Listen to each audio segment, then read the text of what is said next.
datang rumah saya, tak pernah datang menghadap saya minta maaf, tak pernah. Yang datang minta maaf dekat majlis, minta maaf memang macam tu sekali je. Saya pun tak bunyi pun, saya pandang je.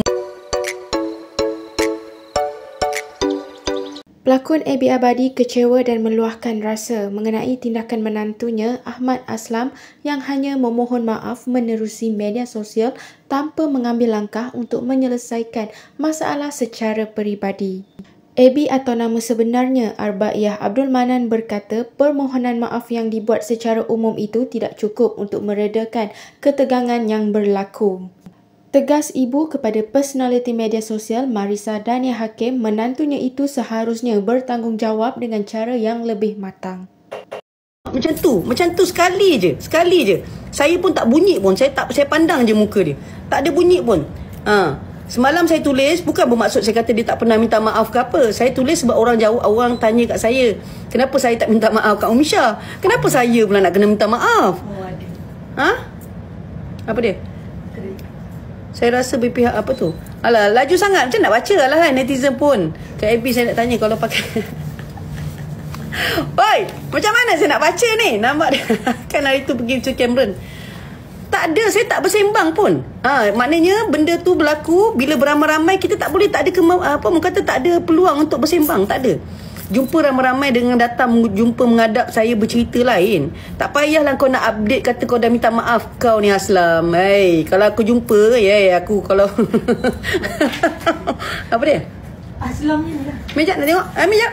Sekejap saya nak tengok apa Aslam update kejap terima kasih tau yang masuk sini sembang-sembang dengan saya. Aku dah hilang dah. Beg kuning. Beg kuning. Geram Alah, tak naik pun sil. Korang tak tulis pun. Betul lah. Alhamdulillah, syukur Allah masih beri pinjaman saya bernafas sembang. Sekarang baru saya kesempatan berbahas. Saya jarang bersuara kerana saya di tempat dan kedudukan yang bersalah. Saya akui saya bersalah. Tahu pun kau salah. Tapi kau bila anak aku kena maki, kau tak tolong pun.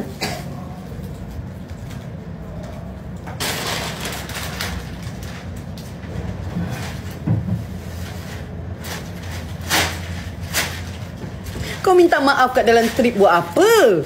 Tak function pun. Kau nak cakap kat Aslam, tolong siapa-siapa kat sini tolong tulis dekat tweet Aslam tu, tolong datang rumah saya.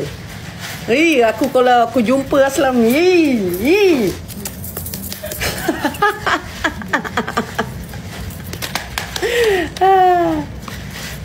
Lajunya komen, macam mana saya nak baca? Jadi kalau kat AB update tu apa tu? Lain macam apa tu? Hanger kat dia kak. Ni, hanger. Tak, ni sebab tudung-tudung jual semua kan. Sale, naikkan sale lah. Update, betul lah, belilah sale. Terima kasih. Macam mana saya nak baca? Saya tak boleh baca. Korang tulis Pak Aslam buat video kat mana? Dia tak buat video, dia tulis. Korang-korang dia minta maaf secara terbuka dekat tweet. Tak payah. Cakap kat dia, tolong siapa-siapa tolong balas dekat tweet tu. Cakap kat dia, saya suruh datang menghadap saya dekat rumah. Sampai ke hari ni, benda tak pernah selesai. Saya tak pernah berpeluang untuk bercakap dengan dia. Kalau nak tulis, nak bagi tahu semua orang sangat lah. Betul, dan beli. Saya gelak-gelak juga, tapi benda ni tak kelakar sebenarnya. Saya jaga anak saya daripada kecil tau. Saya jaga anak saya. Tak boleh nak cerita banyak-banyak lah. Saya jaga anak saya kecil, bagi makan, bagi minum, bagi pelajaran, bagi anak saya sihat, bagi cantik, bagi dah besar. Tiba-tiba dia ambil macam tu saja. Dia tak pernah minta maaf, betul-betul minta maaf, tak pernah. Benda tu tak berlaku.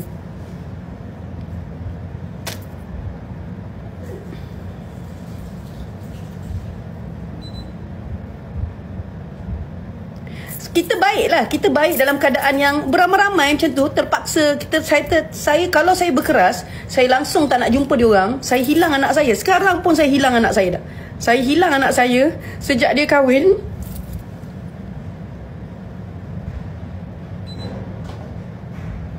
Sejak dia kahwin, saya macam tak ada Marissa dah sebenarnya. Tapi kita orang jumpa dalam majlis saja. Awak nak saya cerita semua benda ke? Jangan nak sembang sangatlah. Dalam ramai-ramai itu saya salahkan Aslam. Saya salahkan Aslam. Tak payahlah nak buat permintaan terbuka ke apa, maaf terbuka ke, tak payah.